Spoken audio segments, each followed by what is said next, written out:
कितने डीट होते हैं, दे दे बाजी दे दो, बाजी दे दो, रेड लाइट पे बाजी दे दो, बाजी दे दो। पीछे से जब तक हारन नहीं बजता कि भाई लाइट ग्रीन हो गई है मैडम गाड़ी चलाओ, वो आपकी अटेंशन काबू में रखती है।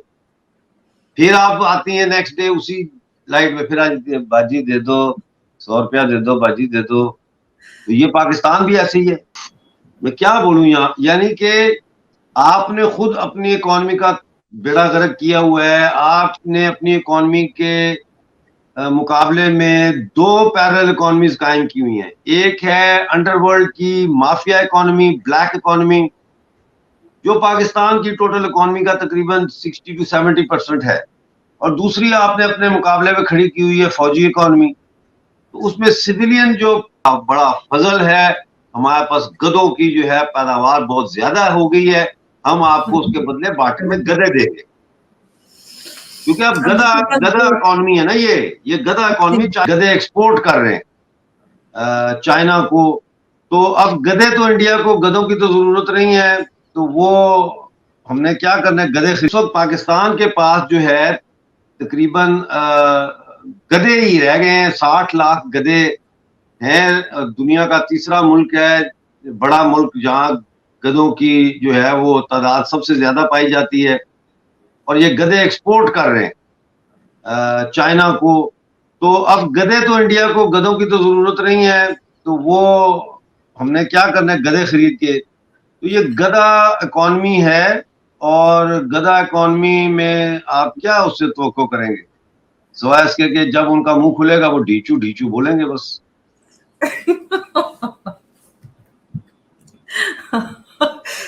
आप बता रहे हैं मुझे। यही सही बात है ना उनके पास पैसे हैं, ना उनके पास कोई प्रोडक्ट है बेचने के लिए। तो गधे मिलनी चाहिए। हमारे तो वहां बुलेट रेस जो है उसका दौर शुरू हो गया इंडिया में, गधों को क्या करना है। लेकिन सर, जिस सिचुएशन में पाकिस्तान है, क्योंकि जो इकोनॉमिक क्राइसिस है पाकिस्तान के सामने काफी चैलेंजिंग है, और आईएमएफ भी किसी तरह से कोई उनको राहत देने के लिए तैयार नहीं है, बल्कि कुछ लोग तो ये कह रहे हैं कि आईएमएफ हमको यहाँ पे, जो इशाक डार, इनफैक्ट मैं नाम ले लेती हूँ, उन्होंने कहा है कि हमें श्रीलंका बनाना चाहता है और हमें डिफॉल्ट करना चाहता है आईएमएफ। ये झुंझलाहट है, खुद को करेक्ट भी नहीं करना चाह रहे, तो आखिर भारत के साथ व्यापार नहीं करना, जबकि भारत का कोई ऐसा ऑफर नहीं है, तो आखिर पाकिस्तान करना क्या चाहता है, कैसे निकलेगा बाहर? देखिए, ये जो सागडार का बयान आया, उसने कहा है कि जी आईएमएफ हमें ब्लैकमेल कर रहा है और हमें श्रीलंका बनाना चाहता है। भाई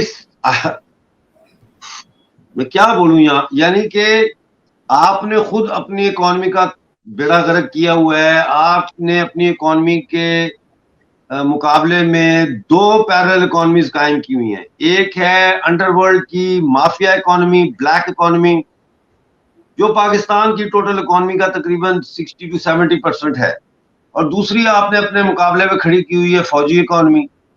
तो उसमें सिविलियन जो प्राइवेट सेक्टर है वो क्या करेगा, इवन गवर्नमेंट का पब्लिक सेक्टर जो है उसका गला भी फौज ने घोंट दिया है। सीएमएच हॉस्पिटल्स में ज्यादा इन्वेस्टमेंट है, पब्लिक सेक्टर के जो अस्पताल हैं लोगों के लिए, उनमें कोई इन्वेस्टमेंट नहीं हुई पिछले 20 सालों से, लोग बेचारे मर रहे हैं। तो ऐसी सूरत हाल में आपने खुद अपनी मईशत को इस नहज पे श्रीलंका बना रहे हैं आप, और आईएमएफ को आप कह रहे हैं कि आईएमएफ हमें बनाना चाहता है। भाई आईएमएफ तुम्हें बनाना चाहता है तो ना बनो, ठीक है ना, आप ना बनो, लेकिन आप खुद अपने मुल्क को उस नहज पे ले आए हैं जहां ये श्रीलंका से बदतर हालात है। अब आईएमएफ लोन नहीं देगा। मैंने शुरू में भी कहा था कि आईएमएफ के लोन जो है ये बड़ा मुश्किल है कि आईएमएफ इनको लोन दे, क्योंकि देखें, मैं आपके स्टूडियो में आता हूं, मैं कहता हूं भाजी मैं ना, मुझे 10,000 रुपया चाहिए कर्जा, तो आपका पहला सवाल ये होगा वापस कब करो। तो मैं कहूंगा जी मैं 3 महीने में वापस कर दूंगा। आप कहेंगे 3 महीने में तुम्हारे पास जॉब नहीं है, कैसे करोगे। मैं कहूंगा जी मैं ना वो आरजू काजमी से लेके आपको दे दूंगा। आप कहेंगे अच्छा सोच के बताऊंगी, ठीक है ना। तो कहने का मकसद ये है कि पाकिस्तान यही तो कर रहा है, इधर से कर्जा ले, उसका उतार, उससे ले, उसका उतार। कुछ नहीं हो सकता पाकिस्तान का। आईएमएफ के ऊपर इल्जाम देना जैसे इमरान खान कहता था मेरे खिलाफ अमेरिका साजिश कर रहा है, कभी कुछ कहते हैं ये लोग, कभी कुछ कहते हैं। भाई आप लोग खुद अपने खिलाफ साजिश कर रहे हैं, किसी को क्या जरूरत है आपके खिलाफ साजिश करने की? जी जी। आप तो अपने लिए खुद ही कब्र खोदते रहते हैं। एक्चुअली जो हाँ। दरअसल मसला ये है कि जो बजट पेश हुआ था 2023 का, उसको क्रिटिसाइज किया था आईएमएफ ने, जिससे इशाक डार काफी झुंझला गए और उन्होंने आईएमएफ को लेकर इस तरह का बयान दिया। सर, हम सब जानते हैं कि बेसिक, आप जैसे कि आपने एग्जांपल दिया, आप किसी अपने पहचान वाले से भी कर्जा लेते हैं तो वो भी ये अश्योर करता है कि वापस कैसे मिलेगा। और कोई इतनी बड़ी ऑर्गेनाइजेशन अगर आपको कोई किसी भी तरह का कोई पैकेज दे रही है, फाइनेंशियल या कोई भी राहत दे रही है, तो वो बार बार कब तक देगी? पाकिस्तान अपने अंदर कोई सुधार की, ना तो उनके पास कोई प्लान है, ना कोई जो सेल्फ रिलायंस को लेकर उनकी कोई पॉलिसी है।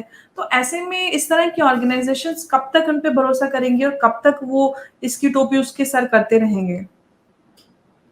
उन्हीं करेंगी ना। अब पाकिस्तान का जो इकोनॉमिक क्राइसिस है, मुझसे कोई पूछ रहा था डॉक्टर साहब आप बताएं कैसे सॉल्व हो सकता है।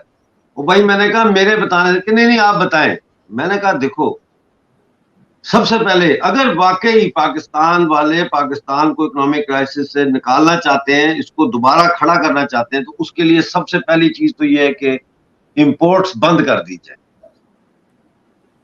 टोटली बंद कर। अगर पैसे ही फॉरेन एक्सचेंज ही नहीं है तो आप रोते रहते हैं और कांपते रहते हैं और एंजाइटी आपको पूरी। मैं आप ये समझिए पाकिस्तान एक इंसान है, एक बॉडी है, तो वो पूरी बॉडी जो है इस वक्त एंजाइटी का शिकार है।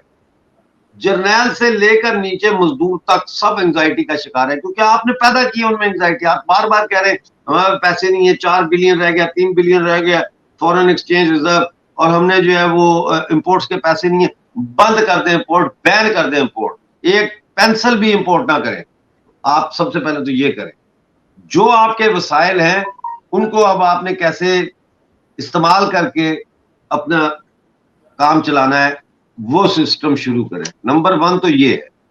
नंबर 2, डिफॉल्ट करें, मना देखें। मैं आपको एक बात बताऊं, मैं तो अगर होता मैं ये नहीं कह रहा कि मुझे ख्वाहिश है, लेकिन अगर मैं पाकिस्तान का लीडर होता, प्राइम मिनिस्टर होता, मैं कैबिनेट को सबसे पहले एतमाद में लेता, पार्लियामेंट को एतमाद में लेता, लोगों अवाम को एतमाद में लेता।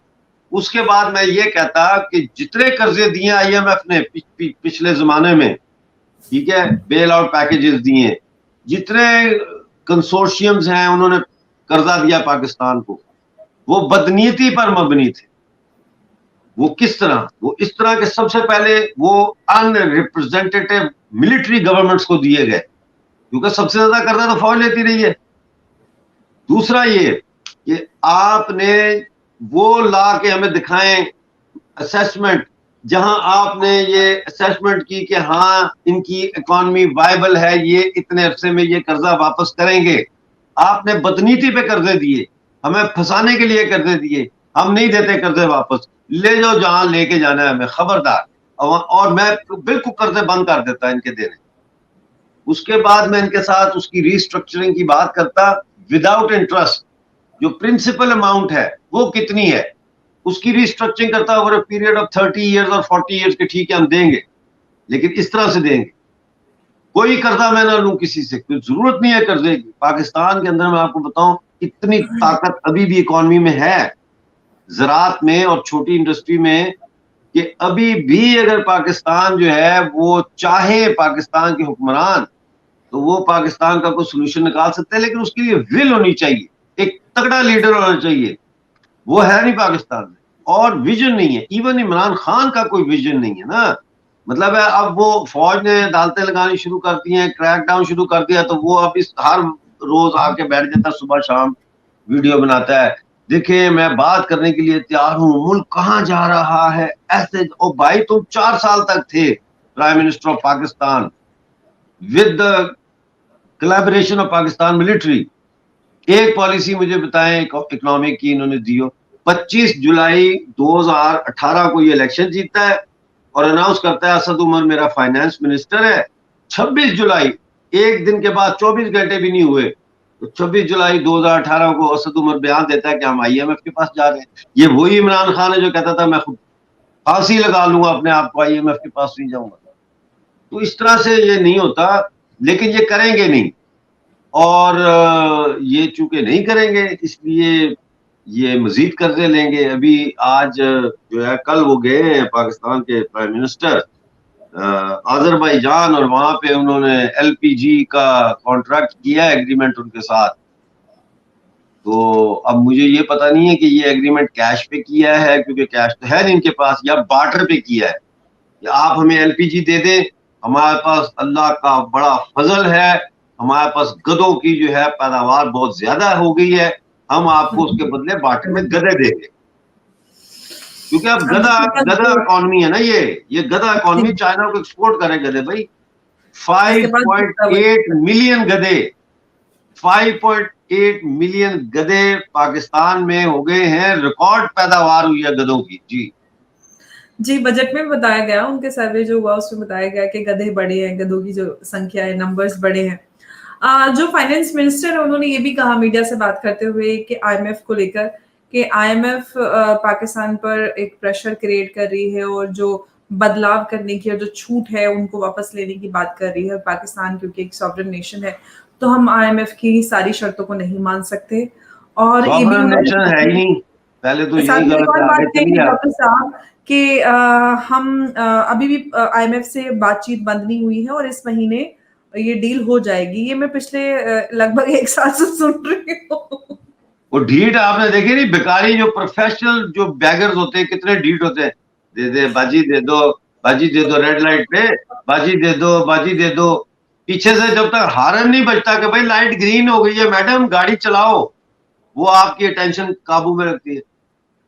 फिर आप आती है नेक्स्ट डे उसी लाइट में, फिर आ जाती है बाजी दे दो, 100 रुपया दे दो, बाजी दे दो। तो ये पाकिस्तान भी ऐसे ही है। हम आईएमएफ से मुज़ाकरात जारी रखेंगे, तुम्हारी क्या हैसियत है मुज़ाकरात करने की? भिखारी, तुम्हारी कोई हैसियत नहीं है, यू आर प्रोफेशनल बैगर। अब इनको चाहिए कि ये इंटरनेशनल लेवल पे जो है इस्लामाबाद में बैगर्स कॉन्फ्रेंस करें, सेमिनार्स करें, ट्रेनिंग दें कि कैसे भीख मांगी जाती है, कैसे ढीठ बन के जो है दुनिया में कशकोल लेके घूमा जाता है। ये इनको इसमें वर्कशॉप्स करनी चाहिए। यही पे एक मैं आपसे पूछना चाहती हूँ, जैसे कि हम देख रहे हैं कि पावरफुल इकोनॉमीज हैं जो अपने अपने ग्रुप्स बनाते हैं और अगर पाकिस्तान इस तरह का कोई ग्रुप बनाएगा तो किसको शामिल करेगा अपने साथ साथ? श्रीलंका को करेगा, है नहीं, अफगानिस्तान को करेगा, और ईरान को करेगा। ये एक नया मुस्लिम वर्ल्ड ऑर्डर बनाएंगे ना फिर भिखारियों का। पाकिस्तान उसका लीडर होगा, लीड कौन पाकिस्तान करेगा? बिल्कुल बिल्कुल अनअपोज्ड इलेक्ट होगा लीडर, अनअपोज्ड। किसी की जुर्रत है कि कोई पाकिस्तान के भिखारीपन की सलाहियतों को चैलेंज कर सके? सवाल ही पैदा नहीं होता। जी बिल्कुल ऐसा मुझे लगता है कि ऐसा होना चाहिए। जैसे कि बड़ी-बड़ी इकोनॉमीज अलग-अलग मुद्दों को लेकर ग्रुप्स बनाती हैं, तो पाकिस्तान को भी इस तरह का एक ग्रुप बनाना चाहिए। बड़े अच्छा सजेशन है और बड़ी अच्छी बात आई है चर्चा के बीच में। हो सकता है एक दूसरे की मिलकर कोई तो मदद कर पाए और शायद पाकिस्तान का जो मसला है वो सुधर पाए। लेकिन वही चैलेंज है, इतने वक्त से पाकिस्तान में पॉलिटिकल स्टेबिलिटी की बात करें या फिर इकोनॉमिक क्राइसिस की बात करें, दोनों बड़े सवाल बने हुए हैं और दोनों में से कोई भी रिजॉल्व होने के लिए कोई उसका रास्ता नजर नहीं आ रहा है। आपको क्या पाकिस्तान के जो हालात है उनका सोल्यूशन नजर आता है?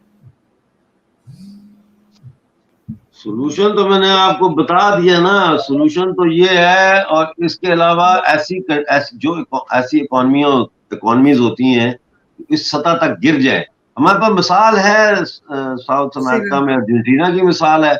वो बैंकरप्ट डिक्लेयर हो गए, उन्होंने कर दिया अपने आप को। 2-3 साल तक उनका बाइकाट रहा फाइनेंशियल इंस्टीट्यूशंस का, लेकिन आज अर्जेंटीना फिर उठ गया।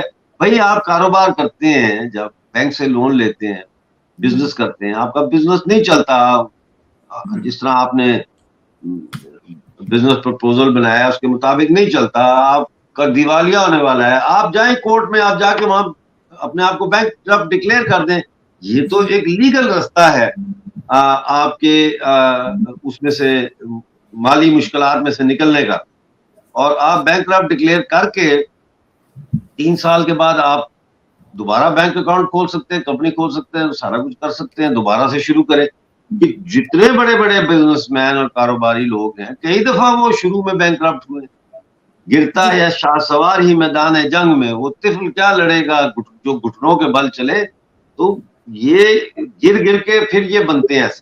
तो इनको चाहिए ये करें। मैं आपको ये बताऊँ कि अभी जी, ये मेरे पास एक दाद-ओ-शुमार है कल का कि पाकिस्तान में जो Shell Pakistan Shell limited company है, शेल ऑयल कंपनी जो है, जी, 75 ईयर्स के बाद उन्होंने अपने तमाम ऑपरेशंस पाकिस्तान में बंद करने का ऐलान किया।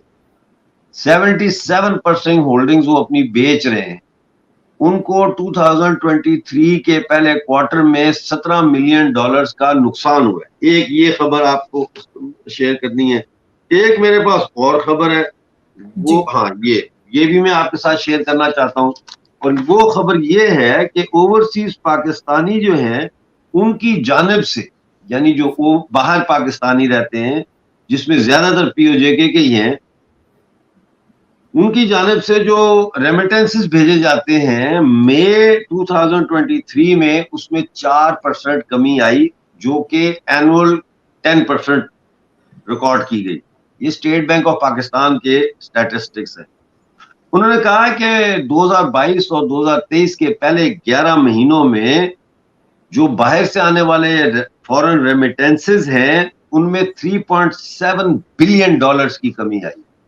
ये दो फिगर्स हैं। एक जो आपके यहां से जा रहा है शेल, तो वो शेल जब जी, जाएगा तो मार्केट कॉन्फिडेंस कैसे आएगा? इन्वेस्टर कॉन्फिडेंस तो बिल्कुल जमीन बोस हो गया ना। जी, जब आपकी रेमिटेंसेस कम हो गई तो रेमिटेंसेस आपका मेन सोर्स था फॉरेन एक्सचेंज का, वो 3.7 बिलियन कह रहे हैं कि कम हो गया। तो ये एक विक्शियस साइकिल है और ये इसमें से नहीं निकला जा सकता। इसमें से निकलने के लिए फंडामेंटल चेंजेस लाने की जरूरत है और ये इलेक्शन के ड्रामे से भी ये हल नहीं होगा। इलेक्शन होंगे तो क्या, कौन आएगा? इन्हीं में से कोई रेमिटेंस आएगा। बिल्कुल, रेमिटेंसेस को लेकर एक और खबर पिछले दिनों आई थी कि जो रेमिटेंसेस आते हैं उनको पाकिस्तान बैंक्स होल्ड करके रखती थी और जिनके पास जिनके फैमिली वाले बाहर रहते हैं उनको अपने घर वालों को भेजते थे। उनको वो काफ़ी कुछ दिनों के होल्ड पे रख के महीना और 15 दिन और ऐसा घुमा-घुमा कर वो उनको देते थे जिसका मिसयूज़ हो रहा था। उसके पीछे एक वजह ये भी हो सकती है क्या जो रेमिटेंस में गिरावट आई है? इसका मुझे नहीं पता, मैंने जी। इस पहलू से इसको नहीं देखा, लेकिन ये ज़रूर है कि जो पैसे आते हैं, हुँ। वो नोट छाप के पाकिस्तानी रुपयों में उनको देते हैं, उनको डॉलरों या पाउंडों में तो नहीं कैश देते ना। ये नहीं, भी वो एक होल्ड मसला है। करके रखे हुए थे उनका पैसा। वो रखते होंगे, बिल्कुल रखते होंगे, but I have no information about that. जी, जी, ये काफ़ी कुछ दिन पहले की महीना 2 महीने पहले की न्यूज़ है कि अच्छा। वो उनका पैसा जो रेमिटेंस आता है, वो जी, बैंक्स जी, होल्ड करके रखती थी, जो लोग अपने अकाउंट से पैसा निकालने के लिए जाते थे, तो उनको ठीक है। महीना 15 दिन, 20 दिन जिसका जितना पैसा होता था उसके हिसाब से वो उनको हाँ, घुमा के होल्ड कर रहे थे। तो ये भी एक वजह हो सकती है कि वो हो लोगों सकता ने है। भेजना बंद कर दिया हो और कोई और मीडियम शायद तलाशा हो पैसे ये पहुँचाने भी के लिए। वजह हो सकती है और दूसरी वजह जो है वो हुँ, जो रुपए की कदर जो डॉलर के मुकाबले में जी, कम होती जा रही है, वो हुँ। जो डिफरेंस आ रहा है वो भी हो सकता है। मल्टीपल फैक्टर्स हो सकते हैं। जी, बिल्कुल। बिल्कुल, आपने सही कहा सर और पाकिस्तान को लेकर जो इकोनॉमिक क्राइसिस और ये सारी पूरे आज के अपडेट्स हैं, उन पे आपने काफ़ी खुलकर बात की। आपका बहुत-बहुत शुक्रिया, आपके साथ बात करके, आप चर्चा यू आर करके वेरी बहुत वेलकम। अच्छा बात सुने, आपको अगर गधे की जरूरत